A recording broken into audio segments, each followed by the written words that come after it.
SurfPaints here. We're going to put this logo on. We ran out of stickers, so instead of putting stickers on the board, we're going to draw the logo on the board. I'm going to show you how to get the logo on the board.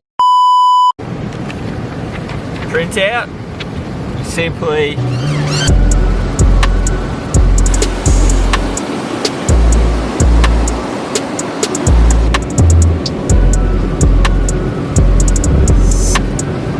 outline. Now we just get our pens, go over it.